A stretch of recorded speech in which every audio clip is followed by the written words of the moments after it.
It's a trap!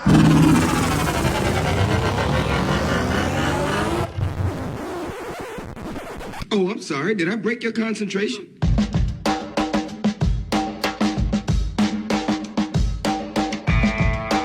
This is the Team of Rivals podcast. Everything you want to hear from the big sports to the big screen. He's all by himself, fires into the end zone. Caught! Touchdown! No! Vaughn into the windup in his first offering. Just a bit outside. He tried the corner of this. He doesn't like you. I don't like you either. Time winding down, Michael for three. Yes! She is gone! I don't believe what I just saw! Go crazy, folks! Go crazy! You believe in miracles?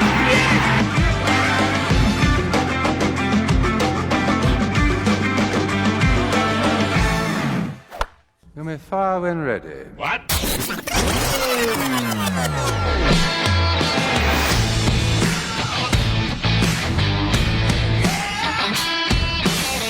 Good evening to Rivals fans. It's Thursday, October 22nd. We've got two games of the World Series down. The Rays continue to carry the torch for those of us who actually like baseball and don't like evil empires and cheaters. Things are looking good for us from that standpoint. Sorry we missed you the last couple of weeks, but you know, Ron's epitaph on his grave will one day read, "He fought gremlins," and it won't be a reference to the Lord of the Rings. Joining me this week, as always, my co-hosts, Elliott, Ron Nuttall. Gentlemen, how you guys doing tonight? I mean, you know, besides the shit show that's on every channel. Yeah, you know, I actually, the muted mics were pretty funny tonight. And if I ever saw disgust in anybody's face when they went over the rules at the beginning, reminding everybody that the mics are muted when it's not their turn, I appreciate the disappointment and disgust, and really in both of their faces. But it was, I got to say it was way less entertaining this time around, and they focused on the issues too much. Actually tuned in a little bit longer than I thought I was going to because there wasn't so much that. So, well, I can tell you, neither here nor there. That I have not watched a minute of the debate tonight because I had my son. And so I had better things to do watching Minecraft videos on YouTube. Ooh. So, time well spent. I will say that has become a new thing in our house. Holy crap, what is that? Because mine too. I mean, both of my sons. In fact, they figured out how to play each other. My son has my old laptop, the crap we used to use to broadcast off of. That's a piece of shit. I didn't want to use it anymore, so I bought a streaming gaming one for me. Well, they both use them now, but they figured out how they could link up and play each other on both of the laptops. So it's not only has it been watching other people play Minecraft and just doing it when you don't know they're doing it, and then that followed by we're just going to play against each other in Minecraft. And a couple of fights have broken out in the house because somebody has broken something that somebody else has built, or somebody has killed the other one, and it's actually gotten very interesting. It's interesting you guys brought that up though, because I'm going through the same thing right now. Must be the age, I guess. So for those of you who are old and or don't have kids, we are talking about a video game, which means that Ron is talking about fights, real life fights, breaking out in his house. That's right. Over the imaginary destruction of imaginary construction. Yes. Well, you have to look at it this way. They invest time in it, right? You know, it's virtual Legos, and I remember having fights with my brothers because they destroyed something that I built out of Legos, and it made me upset, and we had fist fights about it. So this is the equivalent. There have been in just as petty, and there have been. Did you kick their ass, Elliott? You were a state wrestling champion. Is that where you got your skills from? Is getting into the fights over Lego fantasies being crushed by your older brothers? Is that what developed that instinct? It was many things. Okay. You know, Ron, that's a really good point that you just raised there. Yeah. People there are some things that people tend to forget, right? People tend to forget that Elliott was a state wrestling champion. And also people tend to forget that 4 years ago, almost to the day, we're about a week away. Mm-hmm. 4 years ago, the Cubs came back from a 3-1 deficit, 3 games to 1 deficit to win the World Series. I know that people tend not to remember that, but I don't. that actually did happen. I don't remember a damn thing from it. That was two bad Tuesdays in a row for you, wasn't it? And we recently had another team join that 3-1 deficit with the Braves giving up a 3-1 lead in the NLDS to. And you guys saw the brilliant troll by the Indians, right? Yes, it was amazing. Yeah, they meet on Tuesdays. Yeah. Well, and the Cardinals can join in that club. They've had over the years hordes of series where they've been up 3-1 and haven't been able to pull off. And I can trace it in my baseball life going all the way back to 1985 when they had the Kansas City Royals on the ropes and couldn't finish it off. They had them. In fact, I think they had them 3-0 at one point. No, I'm sorry. They did have them at 3-1 after Game 5 of the '85 World Series, and then ended up coughing that one up. And partial thanks to the first base umpire in Game 6, but nevertheless, 1996 against that very same Braves team, they had them down 3-1 in the NLCS. At that point, I remember it was my first year in the Marine Corps, and that was the only baseball I get to watch. Right, it was the nationally televised in the playoffs, and they coughed it up big time. Really, I mean, they completely choked at the end of that series. There have been many. I could keep going because there have been other ones they've been up and had the upper hand and just let it go. I think it was 2012. They had the Giants down 2-1. Facing Barry Zito, right? And you're like, Barry Zito was not the Barry Zito in 2012 that he was in 2008 or 2007. He was a shell of himself, and they could have really had him really stepped on their throat at that point and coughed it up. So I've been through plenty of that 3-1 shit pain. That's why I never let it get too rock solid up 3-1. Yep, just move on. I'm just going to clip that one and save that for later. That's going to go right next to Elliott's drop. Not to give the Indians social media team too much credit, though, because I think they almost stole that, unless my recollection is way off. I think they stole that tweet almost verbatim from the LA Dodgers after Jake Arrieta threw his second no-hitter against the Cincinnati Reds, and the Dodgers trolled the Reds with the Jake Arrieta no-hitter support group meets on Tuesday. No, maybe they did. Nice try, Indians. I still give them credit. Just like your World Series, you came up short. I do think the Rockies are the gold standard as far as absolutely sports club social media. I think they're at the top of the mountain, without a doubt. Absolutely, without a doubt. Mm-hmm. And I honestly, I think that most of the minor league teams, if they will exist anymore, are a lot better at their social media game than most of the major league teams. Even though the major league teams have better talent, the minor league teams are far more reliant on innovative marketing. So, and they're getting people who are hungry, who are looking to prove themselves, and obviously want to move. Well, sometimes they have to resort to that, man. If you're going to be entertaining, you got to be entertaining in other ways. Sometimes I tell you what, if we could do a weighted runs created plus on these teams' social media accounts, the Cardinals definitely rank in the bottom 5, just like their outfield does, as far as what they post on social media. And I tell you this right now, with all love to the team, they've had some of these promotional commercials, on their regional sports network. The Cubs probably have them too on what is that thing they carry them on? Pizzazz, or what is it? Marquee. Okay, whatever. Same thing. Jason Marquee. It's you should remember it's a shared player for the two of us. For JD Drew. Well, they got a little guy named Wainwright in that deal too, and Ray King. But the Cardinals had this god awful commercial this year with Paul DeYoung and Paul Goldschmidt. You could probably YouTube it. It is absolutely embarrassing. It's one of the worst promotional commercials I've ever seen. It had to do with applesauce and hitting a ball off somebody's head that had an apple sitting on top. It was the worst acted, non-entertaining, cringe-worthy commercial I've ever seen, which kind of embodies the excitement that club has been generating, along with their social media accounts over the last 4 or 5 years. So the Cardinals need to pick it up not only in their outfield and production there and everywhere else. They've got to have a cure for this allergic to fun, I think, is where I would accuse them. You guys are allergic to fun. None of you have a sense of humor. They should turn it over to some of the fans, because we tweet some way funnier shit than that account could even dream of. Hey, John, Ron, go to a 2-shot. I'm going to jump out real quick. I want to take care of something. Uh-oh. I don't have a 2-shot. I don't have a 2-shot. Really? I thought that you prepared a 2-shot for everybody. I did just for you and I. Me and you, Elliott. And you and Elliott.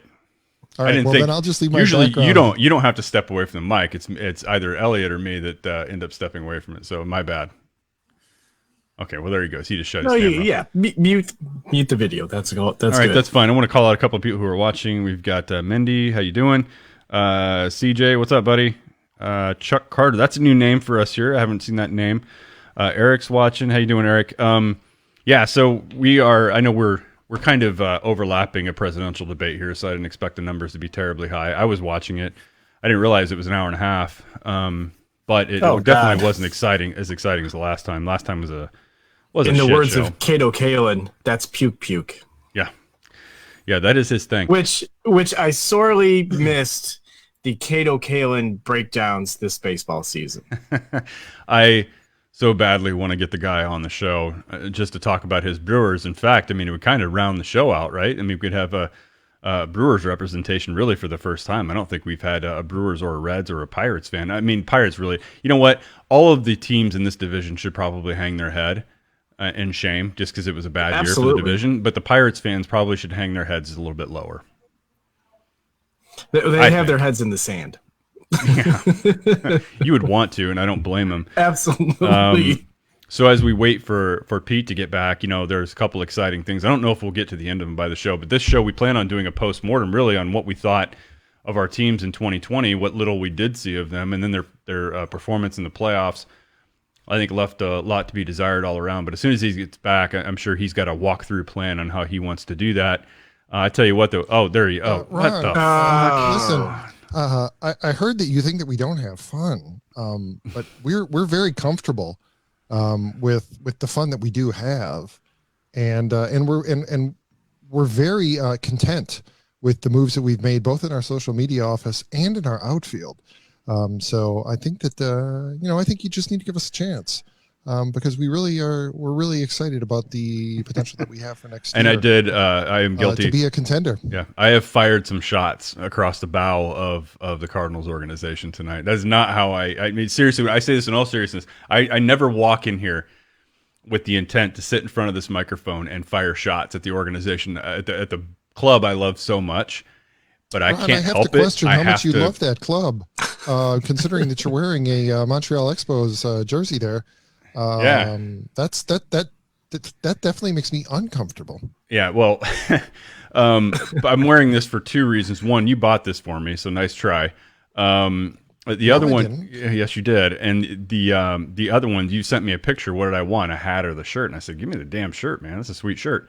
The other one is I noticed that our buddy, our mutual friend, Derek King, had a Expos hat on his live show. He's doing the new Derek King Sports Show. He puts it on live on Facebook. He does one almost daily. I noticed he had an Expos hat on. I'm like, oh, I gave him a lot of shit for that this morning. But I'm like, wait a minute. I've got one of them there shirts. So I'm sporting that one tonight. I know you're a bow tie guy, but I really didn't know that you had a pink one, which is fine. I mean, it must have came with, you must have like not turned that in with your prom tux. That's fine. I've done the same thing. How long have you had that thing? I mean, that thing has to be like 25 years old. My bow tie? Oh, Jesus Christ. Okay, he's going to act like, are you doing this the whole night? Because we got to break down the Cubs. And if you're gonna wear that bow tie, just take the shirt off. Far too uncomfortable. No. You know what I want to happen. Otherwise, I'm just going to stop the whole show. Eventually, I just want the shirt off and just the bow tie on when we break down the Cubs, and that's the way we're going to do it. Or I'm just shutting it off. Okay. I was giving everybody a heads up that we're going to do a little bit of postmortem on what happened with the baseball season. I really want to hear what you guys thought about your team, the expectations going in. Did they exceed them? Were they slightly under? Were they right on par with where you thought they would be? It goes without saying, it looked like, I mean, just from what I saw in the Cubs as they got to the postseason, it's like, yeah, we're not surprised that we're here, but we know we're really not going to go any far if we advance in the round. So we're just kind of we're going to exist for this series. Maybe we'll get by, maybe we won't. I just didn't, from what I saw of the Cubs, I just didn't see the life that I would have expected to see them finishing at the top of the division and then making it against the Marlins. Look, nobody on that team that's left wants revenge against Miami. The only people that want revenge against Miami are the fans that were there in the stands in 2003 and watching on TV.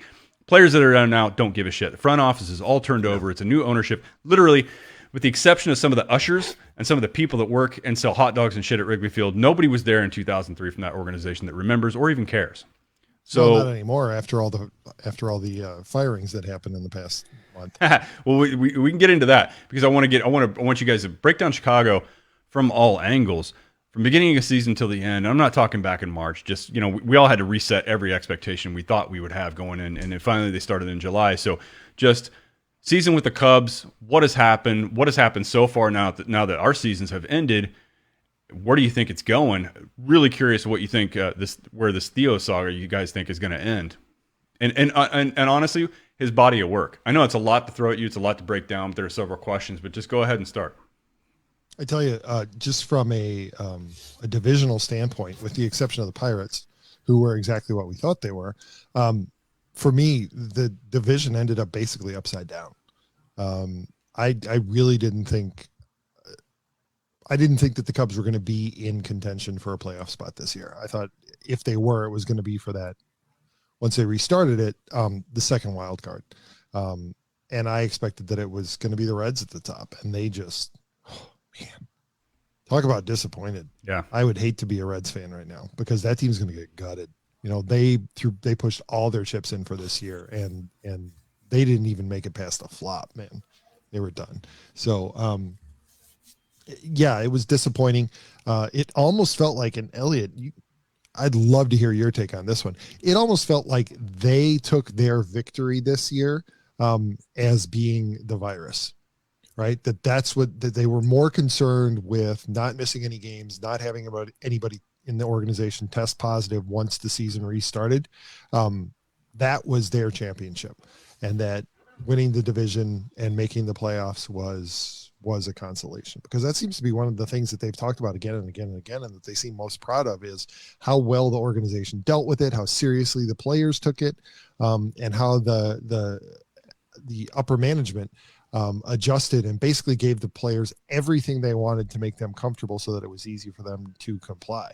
It seemed to me that was the thing they were far more focused on than baseball. And I think that it just got into the players' heads. I mean, you look at some of the statistics.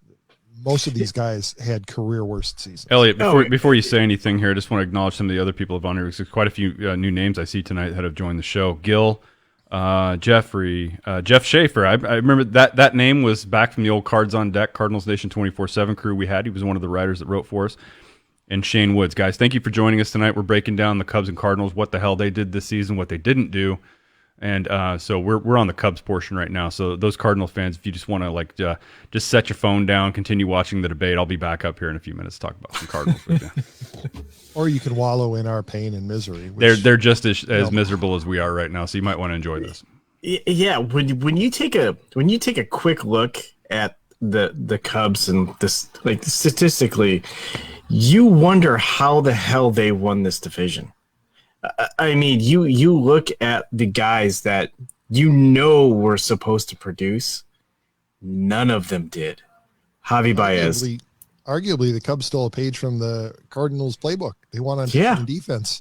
Yeah, and it's a great point because you can tell.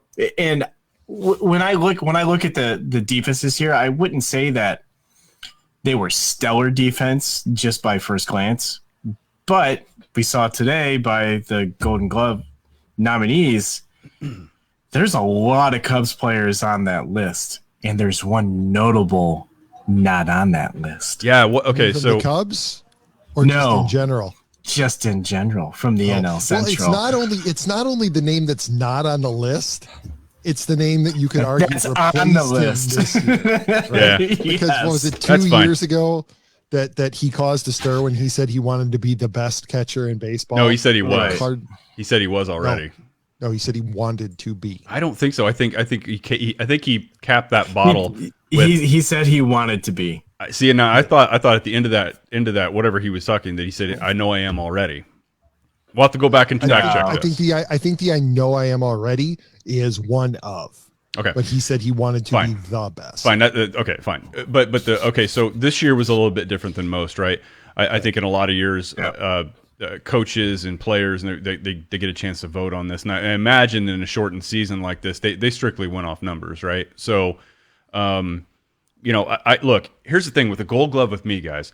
It's great at the end of a career, right? When a guy's been he's been in the league for 10 years or more, and he's got 3 or 4, 5, 6, whatever it is, Gold Gloves in his belt. It starts to get impressive when you have a bunch of them. But to me, swear to God, to me, like that, the end of season awards don't really bend me one way or the other. I don't get too bent out of shape over that stuff. I really don't. MVP, Manager of the Year, I just don't care. And especially when your team doesn't win, I still, guess what? I don't care that much who wins and who doesn't, or who gets nominated and who doesn't. It's just like I am at the Oscar awards. I might love a movie. It does or doesn't get nominated. I don't really give a shit. I've never been violently pissed over an Oscar winner. And I'd say the same thing about baseball. I don't get bent one way or the other. Now, obviously, Yadier gets bent a lot, not even being nominated. But look, I haven't looked at the numbers, catchers' defensive numbers, and we all know. I mean, you guys know this. Pete, you were pretty adamant about giving me an earful about, hey, people stole more on Contreras one year than they did Molina. You pointed out the time it took the pitchers on the Cubs pitching staff that year to get to the plate. So naturally, they had all the time in the world. They could have moonwalked down to second base against Jake Arrieta. There are factors like that, and that's why sometimes just looking at it from pure statistics, even Hall of Fame voting, I don't know if that's the right way to do it, but I also don't know if it's the gut of the players and coaches. Look at All-Star voting. Don't tell Yachty that. There's a lot of shit you can't tell Yachty. There's a lot of stuff you can't tell Yachty. And I'll get into it later, what's going to happen with him. But that's another thing, too, is, what's ultimately what's going to happen there. Because it's all in St. Louis's lap right now. They either want him back or they don't. And for the first time in a long time, I kind of question whether they're going to pull that trigger or not. And I mean pull the trigger. I mean, like, see ya, we got to move on at some point. Yeah. And our revenue's been, we'll get into their second baseman too, which was a Gold Glove nominee. Was Javier Baez nominated or not? Yes. He was. Okay. So this year it was about stats. You can't really argue that. If you're going to make the criteria about stats alone, there's no argument. Whoever's nominated is nominated. It's the top 3 or 4 guys, right? Right. And that's why Nico Horner got the nod at second base in the NL this year. Tyler O'Neill got the nod for left field for St. Louis. That tells you everything you need to know.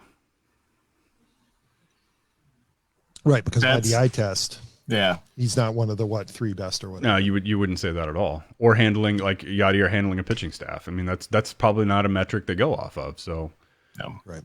Yeah. So anyway, proceed, guys. But you open that door. Don't open up anymore. Yeah, it's what we do here, Ron. So yeah, I mean, like Pete was saying, I mean, this was totally upside down, but looking at it at face value, you mean with these guys not producing and the surprising guys that did produce, I wouldn't have said that this is the way that the season was going to end up.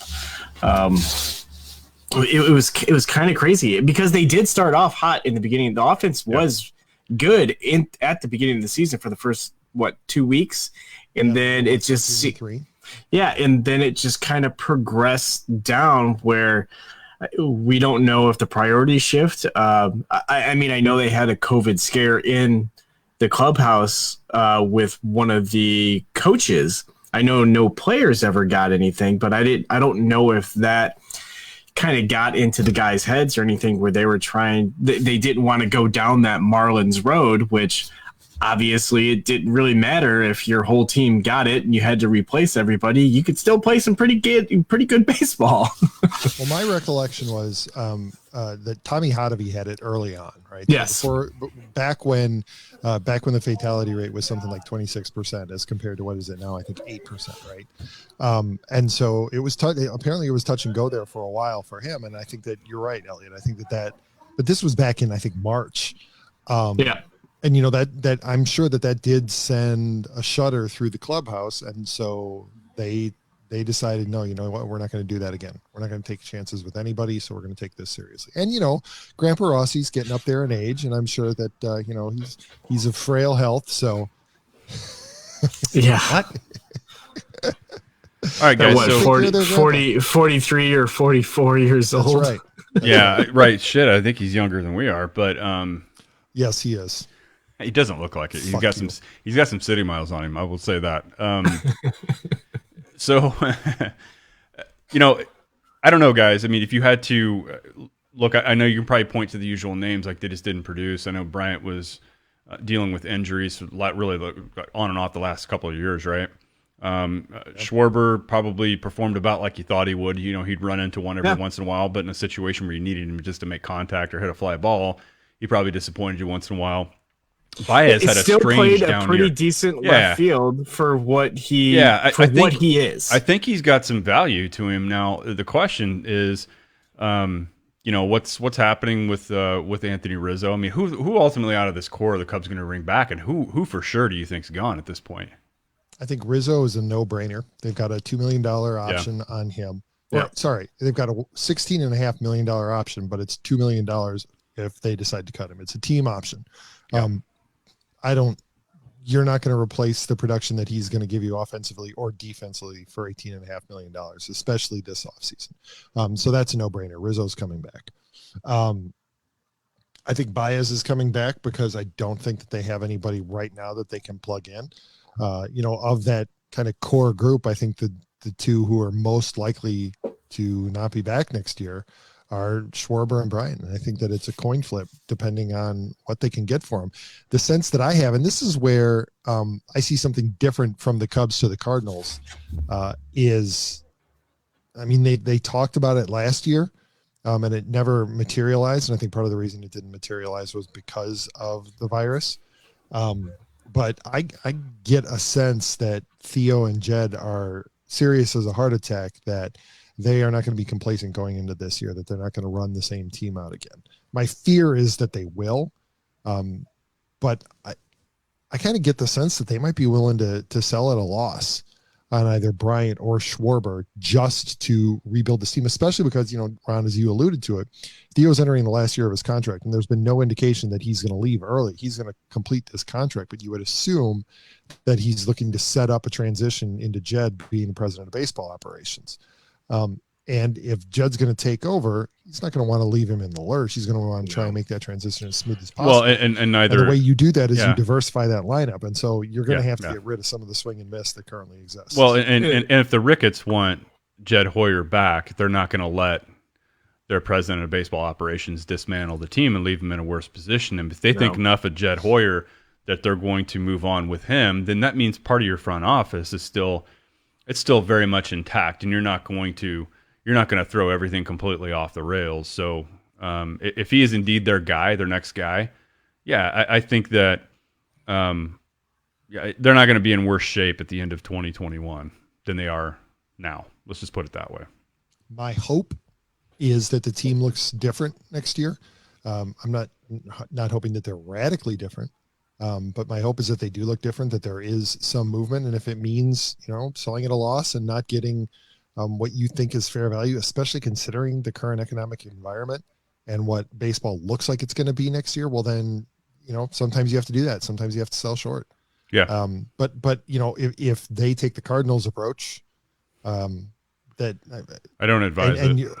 We're content with what we've got, and we are convinced that these players are going to return to their historical norms. Well, what's the historical norm? Your historical norm for Chris Bryant is based on 3 years, and you have 3 years where he hasn't performed nearly as well to justify the kind of money that you're looking at. Kyle Schwarber had one magical postseason, and then really hasn't shown up like that since. And I think you have to be kind of clear-eyed and cold about the decision-making that you're making going into this year, especially with another failure in the playoffs. I mean, it's great that we're winning and that we've qualified for the playoffs 5 out of 6 years. That's not good enough anymore. No, it's funny when you get there, right? It's like, and Cardinal fans have run into this for years now, where not only did we expect that our team would make it there, but we expected they'd be able to go deep within the postseason and be competitive, and the games would be competitive, even if they fell short. What I saw from the Cubs by the time they arrived at the playoffs, I saw a team that just didn't have as much life in them as what you're used to seeing. And there are a lot of things that could attribute to that. I mean, it could be the pandemic itself, not playing in front of fans, playing at a breakneck speed schedule. thinking that this is only 60 games this year. Christ, I mean, most of these guys are used, by the time they get to 60 games, they're just hitting their stride like in mid-season. So you really look at it and go, how many of these guys just didn't feel the intensity that normally comes with the playoff, that adrenaline that comes with it? Did that next series with the Marlins just feel like another series to them? Because you're still playing in an empty stadium. That atmosphere is just not there. So you got to wonder, for all the playoff teams for that matter, like how much of that was a factor? I was going to say it, but all these other teams are playing in that same atmosphere. And the teams that you thought were going to win, for the most part, have won. So we got to think somebody like the Dodgers, though, Elliott. Somebody like the Dodgers, who have been there so much over the years and have never gotten over that hump. Right. I think that a team like that, and you, by the way, imagine being the Dodgers and saying, we're already the favorites. What do you guys think about adding Mookie Betts? Okay.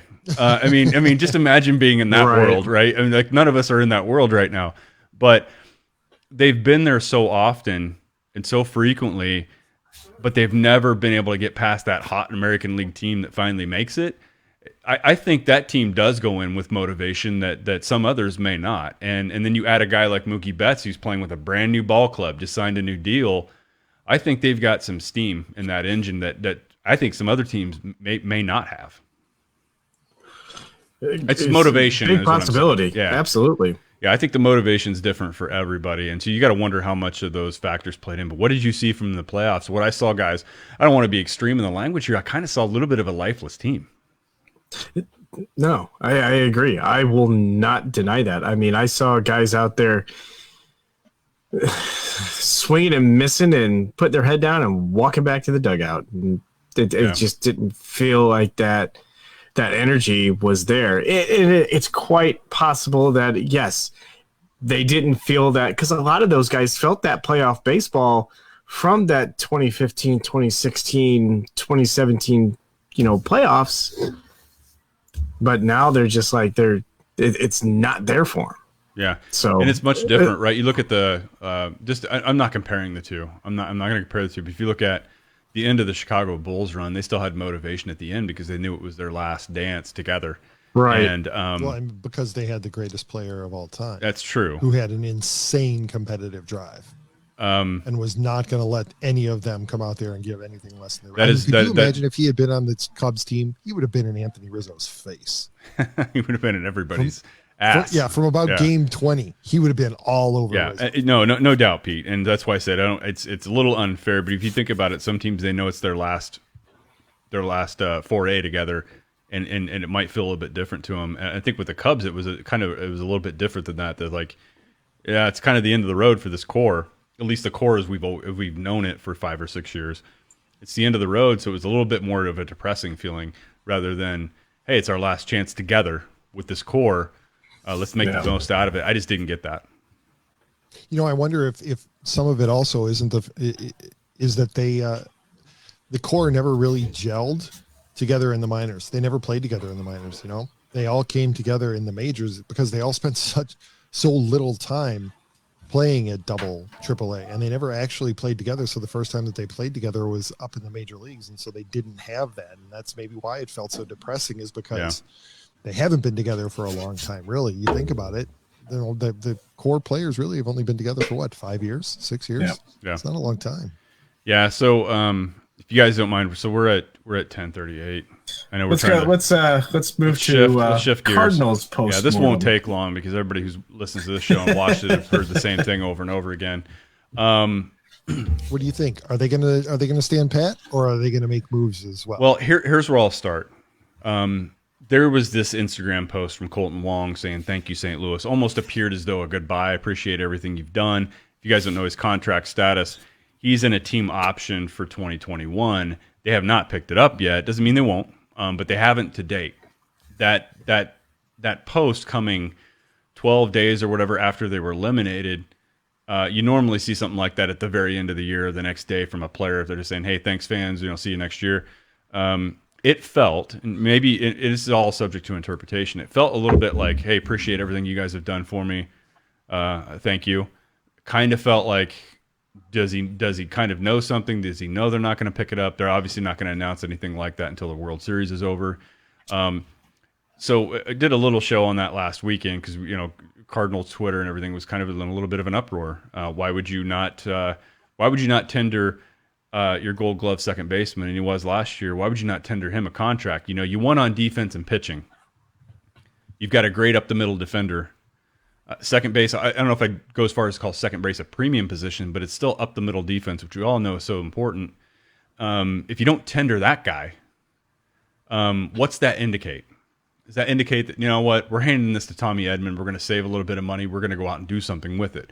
Or does it indicate, oh shit, they are in a bad financial position because their whole revenue got wrecked for 2020, and they're not going to do anything? The first sign of that, the canary in the coal mine, is you're not going to extend your Gold Glove second baseman for $12.5 million. And if that's Ron, that's actually a good point, and that applies to the Cubs as well. Yeah, projections are. Obviously they've lost a lot of money. I think that they said that they've released over 100 people across the organization this year, and not furloughed them or anything. Gone. Yeah, fired. Minor leaguers. Everything. Yep. The major league office. Scouting. People who have been with the team Yeah. for 22 plus years. Yep. But this year's payroll was 210 million. The current projections that people are guessing at, so they have no idea. Current projections for next year's payroll are somewhere between 150 and 180 million dollars for the Cubs. Yeah. You're not going to get that by making shrewd deals. That's going to be a fire sale. You're not going to see the Cubs signing any free agents, and so I think that that's true. Probably across, with the exception of, obviously the Dodgers, the way that they've spent money this year, but I think that's going to be true with most teams. What do you think is going to be a bigger indicator that they're going in a different direction? Is it not bringing back Colton Wong, or is it not bringing back Yachty? Well, I think Colton Wong's just the start of it, and if they don't, well, a couple things could happen. One in theory, right? This is all me speculating. I don't know one thing. I don't know one way or the other. Just a fan here, guys. If they don't pick up his option in order to bank a little bit in order to sign Yachty, that could be one possibility, where they got to cut something in order to keep a franchise icon. As well as you got to think about Adam Wainwright. They probably want him back if he wants to pitch.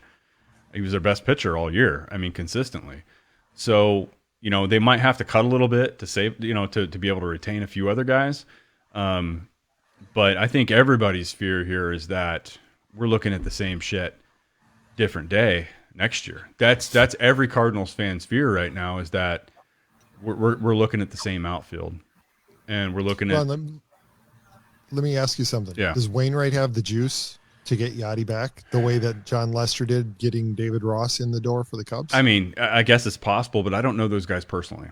I know that from what you see on screen, what you see on camera, what you see on social media posts, sure, I say, yeah, those guys they're brothers, quote unquote. And, if they don't play in St. Louis, maybe they'll play together somewhere else.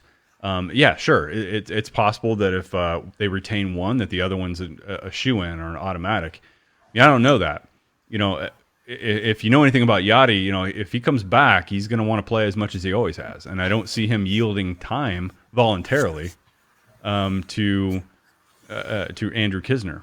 And part of me feels for this. Look, man, I'll get behind Yachty in most every case. The guys, I can't wait till he gets his own statue, his smaller one, along with Lou Brock and Gibson and all the other guys outside of Busch Stadium.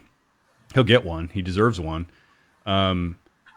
But I've got to feel for the youngster there who's sitting there at age 25, 26, and really not getting a full 100% chance yet, because you're somebody standing in front of you that you can form a case that says, they've earned the right to stand there, and they've also earned the right to call their own shot and when they're done. But there's always that fine line, right? Like, how much is too much, and are you jeopardizing the next 6 or 7 years because you held on or let this guy call his shot for another year or two? And it's just, I don't know who's behind Kisner in the system. Do they have somebody else that they can rely on, that they think is going to be the guy that's ultimately going to be the best replacement for Yachty? I don't think so. I think Andrew Kisner is the guy. Part of me hates to see him get his first real opportunity at age 27, because we all know what happens then, right? You become like a Tommy Pham. You don't get a chance for a big payday if it's too late. Nope. And you don't really get your playing time till your late 20s and into your 30s. You don't get that big contract like you used to. So part of me really feels for this kid and wants him to have an opportunity. But the fan in me, I guess the nostalgia in me wants to see a player that we so rarely get to see these days start and finish their career with one team. And the chance to be able to see that in your lifetime may never come again for any of us in any sport. So I don't know. It's a very hard thing, Pete. It's a hard question to answer because I could be okay either way. I don't know. Part of me is like, I wish you would have called it this year and said, I'm done. But man, would you really want to call it in 2020? If it was your last year, it'd be really hard, right? It makes it easy because of the way that the season panned out. And I think it makes it harder. Would you rather do it in front of your fans? Would you rather do it in front of your fans at home? And I think some guys would, and some guys might have been okay calling it this year. But I don't know. At what point though does it start hurting the team? Well, I can tell you right now, I don't think it hurts the team yet. I still think that's the guy that, and I'll stand by this. I think, but in the long run, doesn't because Kisner's not getting his chance. Yeah, no, that's the part that I think most fans that pay attention and are into this are torn, right? That we want that kid to get his chance, but we also know that, man, there's this likely a Hall of Famer, maybe not first ballot, but likely a Hall of Famer that's going to have a statue outside the stadium. You know, do you want him to finish his last year or two in a Tigers uniform or in a Diamondbacks uniform? Do you want him to stay here, right? And that's like that might not be the most logical way to think about it, but I think from just being a pure fan, that's sometimes we have a hard time letting go. And I admit, for me, it's hard too. Send him to the Angels where he can die. I think the worst possible development for the Cardinals would be that he does stick around a year too long and his skills and his performance declines and nobody has the stones to tell him, Yachty, it's time to hang it up. And so he drags his way through a season. Kisner still only catches 30, 40 games. And so then you've got a bad season of Yachty and then Kisner's first season is bad. And you got a disgruntled backup catcher. So you have 2 years of substandard performance behind the plate. Yeah. That's the worst possible scenario. Ron, I have to say, and then we can move on to other areas, specifically the outfield and your team's inability to identify outfielders, at least outfielders who can contribute, because, I mean, the three in front of you could be an outfield for the Cardinals, apparently. But just to wrap up the Yachty point, I'll be the first to stand in line with you to help crowdfund that Yachty statue in front of Busch Stadium, because you're right, he absolutely deserves it, especially if there's a little bronze baseball that's stuck to his chest protector. Yeah, I've never seen anything like that, and we'll probably likely to never see that again in our lifetime. Oh, sure you will. I'm taking classes at the local community college on welding, so okay. One night, if there are some sparks out in Ballpark Village, and the next morning there's been an alteration to Yachty's statue, you know where to go. Gene Ron, thinks. what the hell is the matter with your? What? Go ahead. Gene thinks that the transition needs to begin, and Yachty needs to accept that. Transition, I don't really argue with that. It's just at this point, it's hard for me to imagine Yachty being, I want to play a couple more years, but I'll split time. Ugh, man, I just don't imagine the guy being agreeing to that, so it's hard for me to imagine. But I don't disagree with that notion. I would like to see the young guy get his shot. You guys want to transition to the outfield. I do too. There's a lot to talk about there. And in fact, throughout this playoffs, you look around and you see Cardinals on every playoff team. A lot of guys they've dealt recently too. And so. Yeah, and I distinctly remember Kyle Reese being pretty high on Randy Rosarina. Yeah. And if there's anybody who you're going to trust on prospects, especially when it comes to the Cardinals, it's Kyle. But, look, you take your shots on guys, right? I mean, the Cubs did it with Dylan Cease and Eloy Jimenez. And it's not that they didn't think that either of them, and Gleyber Torres for that matter, it's not that they didn't think that either of them were going to become contributors to a major league roster.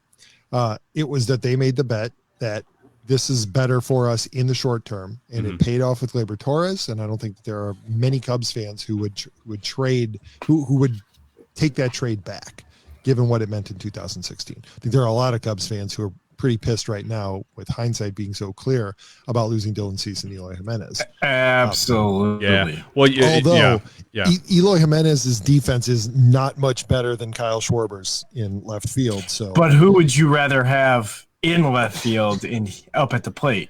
Randy Rosarino. You know what? When you, yeah, I would too. And we had him and Luke Voigt and Marcell Ozuna. We had the home run leaders in the AL and NL just years ago. Yeah, it's I would have to imagine that if you're Mo or Gersh, that every time you're looking up at SportsCenter, you're like, I can't wait for this bleeping season to just be over, so I don't have to look at this shit anymore. It is. And you're right, Pete. You made a point about somebody like Kyle Reese. And by the way, so I saw a bit of things floating around on Twitter over this week of guys declaring that anybody can put out a blog, anybody can do a podcast. Right? Very true. We proved that. We proved that every week. We are every other week, every 3 weeks, Mostly. every 3 or 4 weeks. But we are. Yes, you're right. To your point, this is our COVID season. We are. We are a case study that literally anybody can do this stuff. And I agree with them. But somebody waved their finger and declared that I don't listen to amateurs. Okay, fine, cool. I tell you what. So for you boneheads out there that don't want to listen to anybody, that's fine. You know, we do this because we love this sport. We like talking about it. All we do is record it and put it out there. I don't think we've ever. I'm sitting in my bedroom. Pete's sitting in his office. Elliott's sitting in a fucking basement. None of us have ever come out and declared that we're professionals at this, nor do we try to act like it. Most of the time, I'm drinking on these shows, which you don't really see professionals do. I'm hiding it in a cup tonight. Elliott normally does too. He just hasn't opened anything in front of the mic. But I tell you what, there are some amateur podcasters out there, or bloggers, writers, whatever it is, that are more entertaining to listen to than professional media. Some of them can focus on their particular minor league team. And I tell you what, you point me to one goddamn person that knows the Cardinals minor leaguers better than Kyle Reese. Not Keith Law, not anybody else. So shit. Whoever you were that said you declared you existed on this earth for 56 years and you will consume whatever media you want to, fine, you're right, I don't care. But I think you're doing it for the wrong reasons. And if you listen to a guy like him talk about a subject matter that he's passionate about, one, he's more entertaining than anybody that does it professionally. Two, he can go toe-to-toe with any one of those guys talking about the Cardinals minor league system. So that's fine. You stand on your hill, you plant your flag on it, die on it, but you're just flat out. You're wrong. I'll just leave it at that. Okay. Cardinals have made some. And Ron, yeah. I want to take that a little bit further. Sure, go ahead. I'm going to actually get a little bit intellectual here. Okay. One, every pro, I'll put you on mute. Professional at one point was an amateur, right? And casting aspersions at people for being amateur podcasters, amateur bloggers, whatever, doesn't really prove that you're right, because you don't know the circumstances why they're amateurs. They may be amateurs by choice, which I would guess is the case with Kyle. For Kyle, they may be amateurs simply by circumstance. And two people that I can think of that I would point to who are part of sort of the Cardinals network would be Dan Buffa and Tara Wellman. Right? They're amateurs now, but I don't think that it's going to be too long before either of them are professionals, right? Buffa maybe not when it comes to the baseball side of things, but it's not going to be long before some shrewd magazine or website or something is picking him up for his movie reviews. He's already a certified reviewer with Rotten Tomatoes, and it's only going to be a matter of time before his status as an amateur is over. So that means nothing. Second, let's get down to Latin roots, okay? The word amateur comes from the Latin verb amare, which means to love, because people who are amateurs do things precisely why you said, Ron, because they love it. They're not doing it because they're paid, right? And so you can get all excited about the guys that you listen to who are real slick on the mic, and they know all the stuff that their researchers did for them. A lot of times they're not the ones who are doing the work. You're so impressed by the statistics that people are able to provide, but what you don't see behind the scenes is the tens, the dozens, the hundreds of people who are providing backup and providing statistics and research and stuff for that guy who just happens to have a good voice and has studied in school in order to be good. That's part of the reason why we're not good, is because we're the ones who have to do the research for ourselves. And quite honestly, we can't be bothered with it because we have other jobs that we have to do. So don't cast aspersions at these guys who do it out of their love of the game or out of their love of the subject. You should respect them because despite everything else that they have to do in order to make a living, they're still taking the time to educate themselves about their chosen subject. And all they're doing is recording it and putting it out there. You know what? A handful of people will like it and they'll absorb it and they'll download it. And that's fine if you don't want to listen to amateurs. I have no problem with it. It's your prerogative. But to stand out there and shout it out on social media is trying to make a statement, trying to throw some shade at people who are willing to do something that, quite frankly, I'll just say it, dude, you don't have the sack to do it because you're afraid to get behind a mic. We'll just call that what it is, right? And not saying that we call that show title. Yeah, and we're look, the premise behind that particular statement was that just because you do that doesn't mean you know more. Well, no shit. There are plenty of people that have never recorded themselves, never live streamed, never done anything that can probably bury us as far as facts go. Talking about baseball, plenty of them. And so I don't think any of us make any bones are going to deny that at all. We don't. But we have our following. We have some of our loyal people here. So we love you all so much. Real quick, I want to break down, not even break down. You guys have heard me. You want me to break down the Cardinals outfield? Listen to a couple shows ago because I've already done that several times. Look, there's a couple people on this roster right now. Yes, there's money committed to them. There's everything else. But look, there are some dead-ass players on this team. And I'm talking about performance guys, not personalities, not them as human beings, not anything else. But if you're running Matt Carpenter out there to third base next year because you moved Tommy Edman over to the second because you didn't retain Colton Wong, okay, that's probably going to be a problem. You're probably going to have you're going to have a fan base that's not too happy with that decision. If you keep running Tyler O'Neill out in left field, yes, there are a fraction of fans that love the physique. There are stepmoms, moms, whatever you want to call them, that love that just want to see his jersey ripped off at a game-winning home run. I get it, but I've seen I personally, just in my observation, I've seen enough of these guys that they are clogging up the order. They're clogging up the roster. I wish them the best of luck. Maybe a change of scenery for Tyler O'Neill will send him off with better luck elsewhere. He's got a ton of power. He's got a lot of raw athletic ability. He's a very strong guy, probably a very nice kid. It's just not working here in St. Louis for whatever reason. And I can say the same thing for some of these other guys. But if they choose to go out with that same lineup next year, God help them. I mean, God help them with their public and their media, because it is going to 100% suck. And I don't care if fans are 100% loud back in the seats next year. You are going to see an empty-ish upper deck in St. Louis next year if they're running this same boring-ass team out there. It's not going to be good.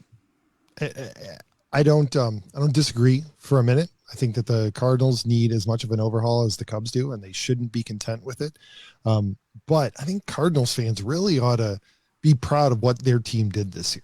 When you look at everything that happened, right? Basically, your starting rotation, actually almost your whole pitching staff, completely fell apart and ended up on IL. Yep. Right? Everybody was hurt. And then they got hit with COVID and they were shut down for, what was it, 2 weeks? Yeah. So to play the number of games that the number of games that they had to play in a compressed season, I lost count of how many doubleheaders they had to play in the end of the season to finish where they did. That's quite an accomplishment. Yeah. They totally ended up playing, what was it? They played 58 games. 53 games and like was it? I might but be wrong, they totaled like 58, wasn't it? Yeah, and the only reason that total. they didn't play 60 was because it wasn't necessary for them to play the Tigers. Right. I think they played. Yeah, right. That's right. And if their record would have been slightly different, they would have. But they played, I want to say, and I could be wrong, right, I think they played 53 games in 44 days. I think that sounds right. Yeah, and it was funny. Sometimes when you were watching, you had to remind yourself when it wasn't a doubleheader, oh, wait, this is a 9-inning game. As opposed to, and it was really strange. But yes, Pete, I absolutely agree. And I think we've talked about it on here before.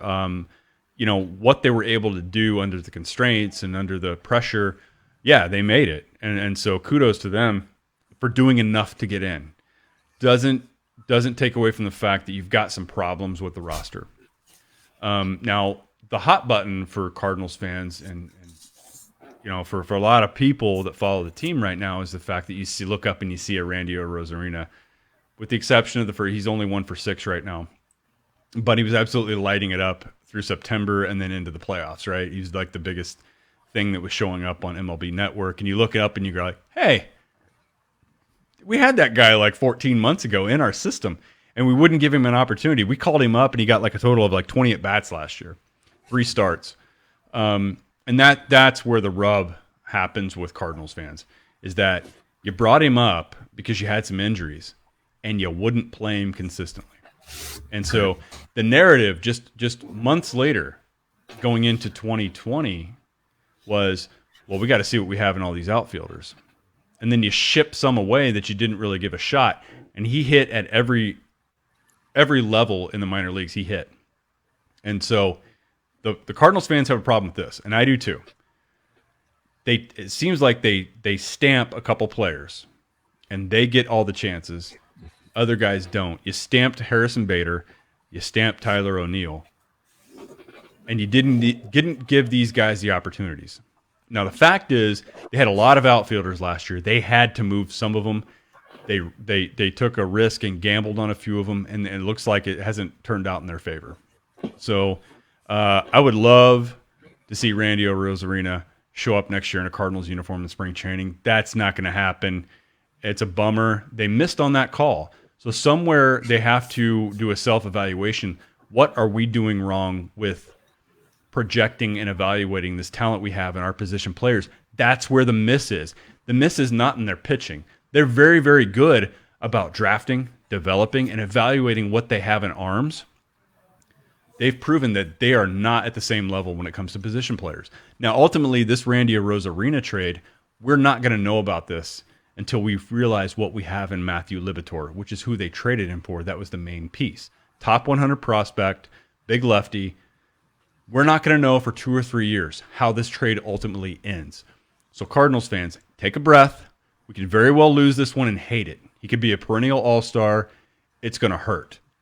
But let's see what this pitcher that they dealt for is like. The scary part is you dealt with Tampa Bay. They're not stupid. They're not stupid because they can't afford to be stupid. No. You deal with Tampa Bay, you're likely to get a little bit. I mean, there's going to be no lube there. I mean, they're going to get you, and because they don't have, they can't throw money at things to fix problems like other organizations can. And so Tampa Bay dealt you a lefty, top 100 prospect, but perhaps they're like, yeah, he's rated here. We're not really seeing him as being that. We're seeing him as a 4 or 5 guy in the rotation when other teams are seeing him as like a 1, 2, or 3. They may see it a little bit differently. And the other thing I'll say to Cardinals fans, look, do you really think that the Cardinals didn't offer up Bader, that they didn't offer up O'Neill? Like, they very well could have. And Tampa Bay was more like, no, we want that guy or that guy. And Arozarena happened to be one of them, and that might have been one. A lot of Cardinals fans assumed that the Cardinals didn't even offer those guys up. I don't know if I really believe that. I think they may have. And that's usually not how trades work. Sure. If you read about it, unless teams have a specific guy in mind, usually it works out where it's a pool of guys. They're like, okay, we're going to send you this guy, and you can choose from. It's a negotiation, man. It's never your first offer, right? Right. And it very, Ron, I wouldn't be surprised if that's exactly what it was, where they were talking about it, and Tampa said, we want an outfielder. And the Cardinals said, okay, we'll give we got you Adolis Garcia. Take a pick, Bader. We've got Justin Williams. O'Neill. Yeah. Garcia, Arozarena. Tampa Bay could have very, very well said, hey, look, no, we want Dylan Carlson. The Cardinals were like, no. Nope. Right. We'll give you Bader. They're like, go to hell. Right. Exactly. In a handbasket. Oh, fine, we got this Arozarena. Hoping that Tampa Bay really wouldn't want him, but they did. And the Cardinals had graduated so many arms up last year, really the last 2 years, that they really did need to get an arm or two back into the system that had a high ceiling, and they needed that. It doesn't help the roster out now, which is if you don't pay attention to the minor leagues, and I don't as much as I should, for that 56-year-old guy who gave me the business about only not listening to amateurs. I should know the minor leagues a little bit better than I do, but that's why I lean on guys like Kyle Reese and I listen to his show to get caught up. But yeah, so to assume that the Cardinals went right out there and just shopped Randy Rosarina around, it's just kind of silly. I don't really see that as being the case. The Cardinals have a lot of shit to do. They have a lot of shit to do, and my concern is that they're just not going to be able to do it this year because of what has happened. And it's happened to a lot of teams. Guys, this very well could be the quietest, most strange offseason and winter meetings we've ever seen. This is the Pirates' year, man. You think about it, Pete, an organization that had deep pockets right now that could absorb this and be like, okay, this year sucked. The ownership group didn't reap what they normally would in a regular season. They're a little pissed off. You pitch to them a 4-year plan, like, look, nobody's going to do anything this year. Trevor Bauer's out there. This guy. We could trade for Nolan Arenado. Colorado does not want that contract anymore, especially after this year. Like, you think about a team that was everybody's zigging, you zag because everybody's doing one thing. You do the other. You stockpile yourself. There are teams out there that might be smart enough to do this. I don't know that the organization that we all praised for being so smart and ahead of everybody else in 2013. I don't know that it's the same organization that I wear the jersey every weekend for now, as a fan, of course. But I don't know that it's them now. Well, you know that Bauer and Arenado are both going to Seattle, right? I love that. Please go there, because that's always. I mean, look, where does it? Because the Bears can't draft or develop any quarterbacks or make any good decision on quarterbacks. Where do wide receivers go to die? Chicago, right? Yeah. Ask Brandon Marshall how that worked out. If you want to die as a player, go to Seattle. Just go there. Of course, I said the same shit about San Diego a couple of years ago. Yeah, that's true. Yeah. All right. Mandalorian in 1 week. 1 week, yeah. I don't know about you guys, but I'm going to binge again this weekend. So that's all fresh in my head. We've already started. Yeah, they had another new trailer that they cut that was on YouTube before of one of the boys' videos tonight, and got me all fired up. So this weekend I don't have the boy for the first time in 3 months. I have a free weekend, so I'm gonna hole up and I'm gonna blow through all 10 episodes. There you go. Get myself all caught up. So yeah, that's the plan. And actually, to that point, so I got this. This nice little creation came this week. A new book from the Star Wars imprint, the Lightsaber Collection. I'll tell you, gentlemen, and anybody who's listening who's interested in Star Wars, spend the $20 to get this thing because this is a fascinating little read. They've all dropped off. Ron, why don't you give me a full screen? Oh, sure. So that I can show it because this is kind of big. So nice little piece here. They go through the history of lightsabers and they break them down by like Sith lightsabers and historical lightsabers and Jedi and everything.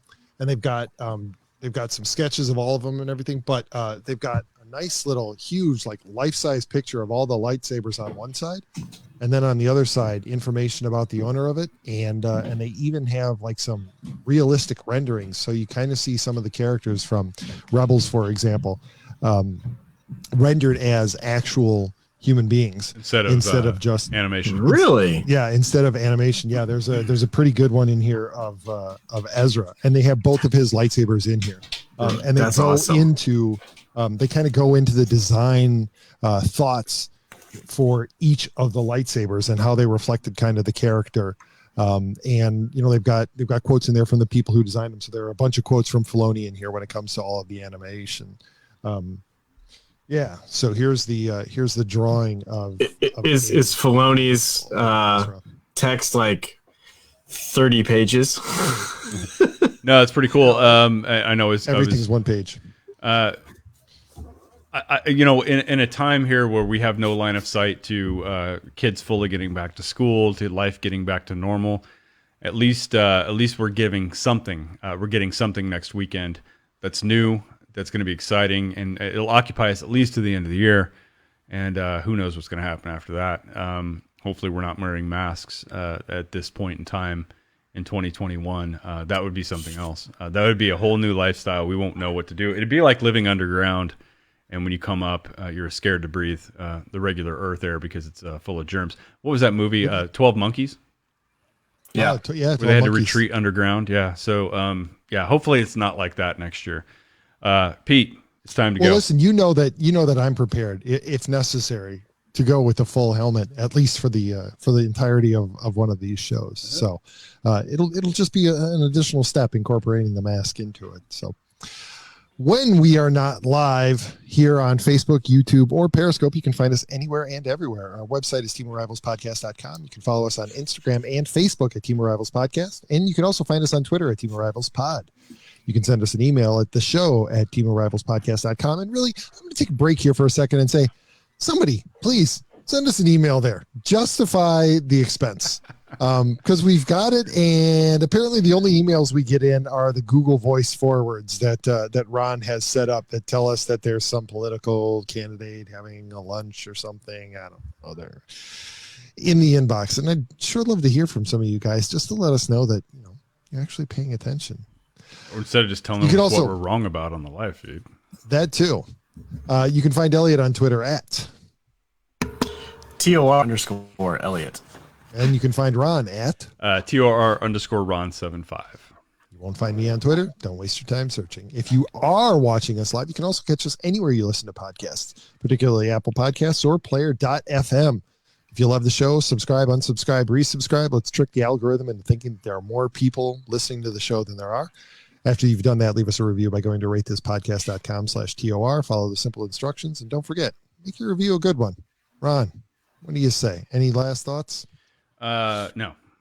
We'll see you hopefully same time, same place next week as the season will be over. We can talk a little bit about this World Series that we're kind of mildly interested in, but